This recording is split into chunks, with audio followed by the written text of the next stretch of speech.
राम राम। ये वीडियो बहुत महत्वपूर्ण है आपकी मैरिड लाइफ को लेकर, आपके धन धान्य को लेकर, जिंदगी में सुख बढ़े इस नज़रिए से और कर्ज उतरे इस नज़रिए से भी। तो वीडियो को बिल्कुल भी स्किप मत करिएगा, नोटबुक और पेन पास लेके बैठिएगा। मेरे पास इस वीडियो के आधार पर कई ऐसे एक्सपीरियंस बने जिनके मैंने उपाय कराए, रिजल्ट मिले, फिर आपके लिए ये वीडियो आ रहा है। कुछ दिन से मैं एक ग्रह चाल देख रहा था ऑनलाइन, जब मैं कंसल्टेंसी देता हूं। कभी किसी के सूर्य यहां आ रहे थे, कभी किसी के चंद्र यहां आ रहे थे, कभी किसी के राहु यहां आ रहे थे, यानी कि सप्तम भाव में। इसे सप्तम भाव कहते हैं, ठीक है। राशि कोई भी पड़ी हो यहां पर, ये नंबर मैटर नहीं करता है। यहां पर 7 माना जाता है, यानी कि भाव नंबर 7।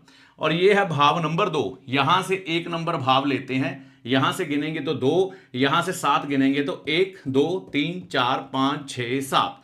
तो यहां पर किसी का सूर्य आ रहा है, चंद्र आ रहा है, राहु आ रहा है।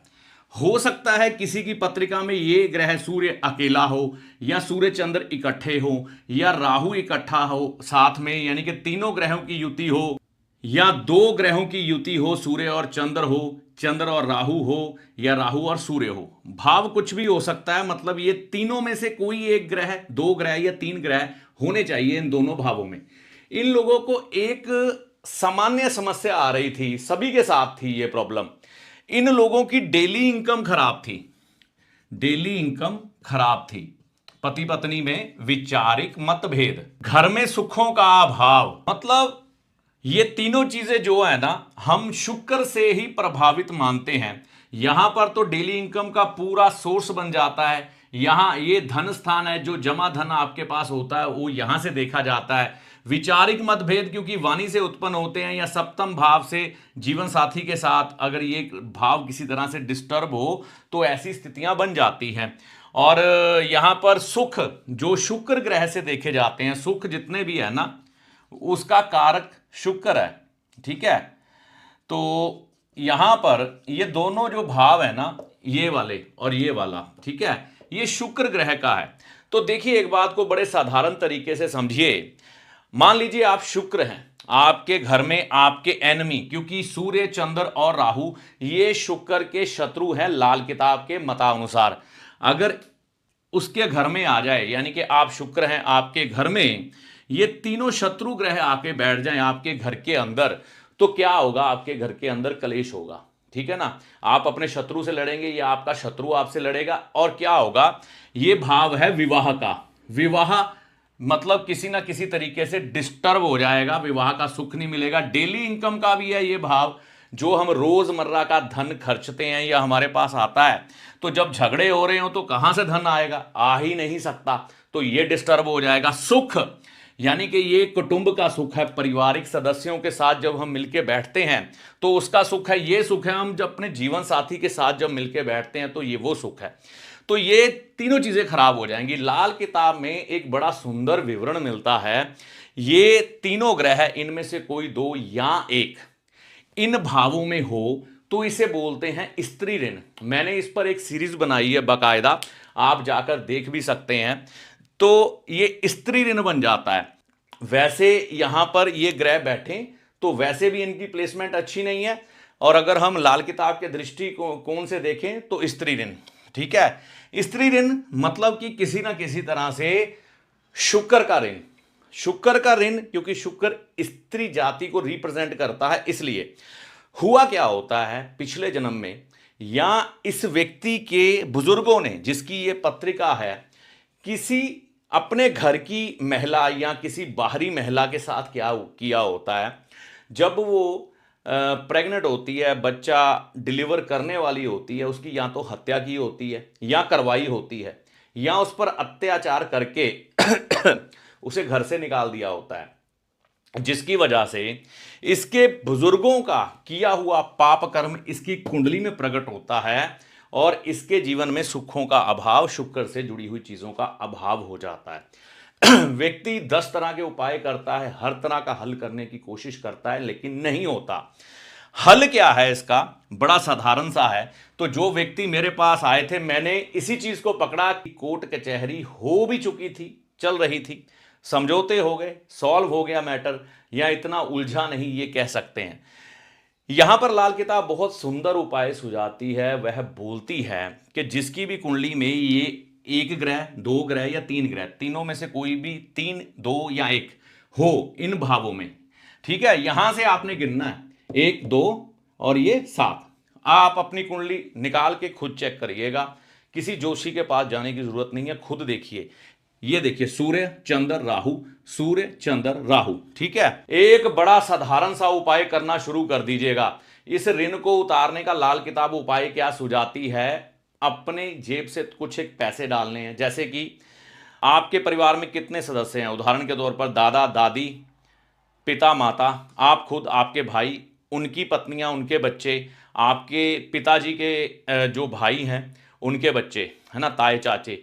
कहने का मतलब है जहां तक खून एक हो, खून एक हो, यहां पर बहन है या बुआ है, उसको गिनेंगे, उसके घर वाले को या उसके बच्चों को नहीं गिनेंगे, ठीक है।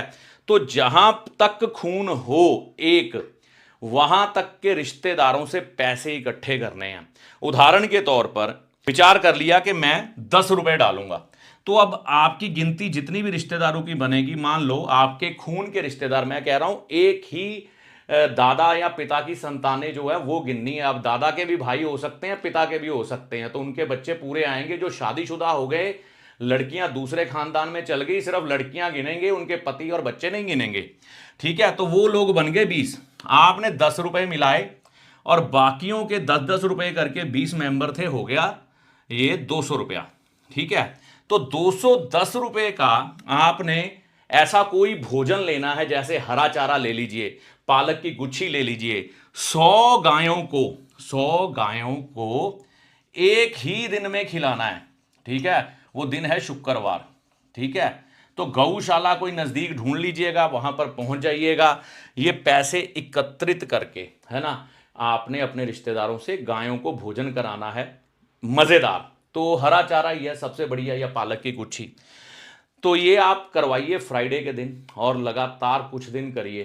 तो हरा चारा या गाय को मजेदार भोजन एक ही दिन में अपने रिश्तेदारों से पैसे इकट्ठे करके खिलाना, ये आपकी डेली इनकम, वैचारिक मतभेद और सुखों के अभाव को दूर कर देगा, धन की कमी को दूर कर देगा। धन की कमी जब दूर हुई ना, कर्जा अपने आप नहीं आएगा, ठीक है ना। तो एक उपाय से 5 समस्याओं का समाधान हो सकता है। अब सवाल ये उठता है, ये कलयुग है, अपने रिश्तेदारों से किसी की नहीं बनी हुई, ठीक है ना किसी तरह से या तो रिश्तेदार आपको पसंद नहीं करते या आप रिश्तेदारों को पसंद नहीं करते, तो पैसे लेके जाना बड़ा मुश्किल लगता है कि उनसे पैसे मांगेंगे, क्या प्रभाव में वो रहेंगे, क्या सोचेंगे, कुछ कह नहीं सकते।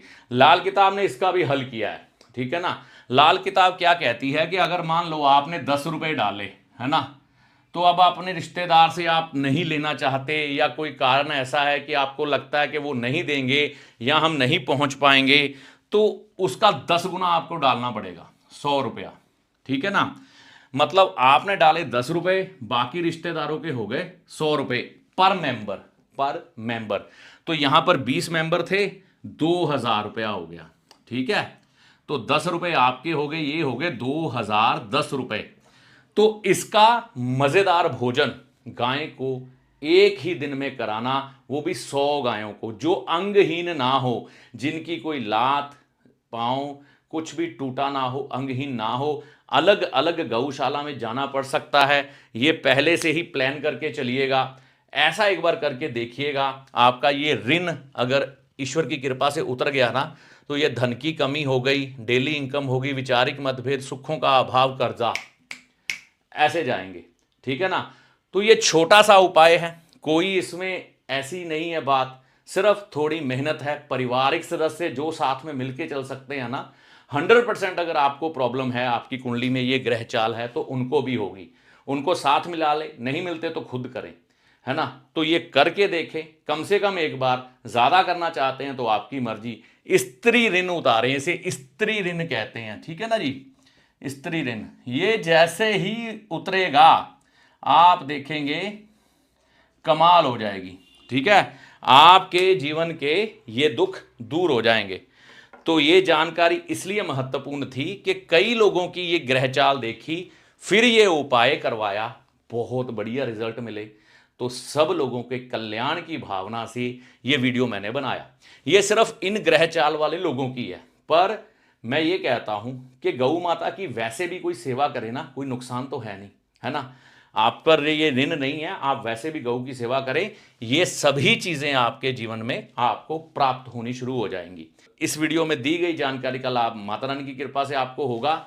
जय माता दी।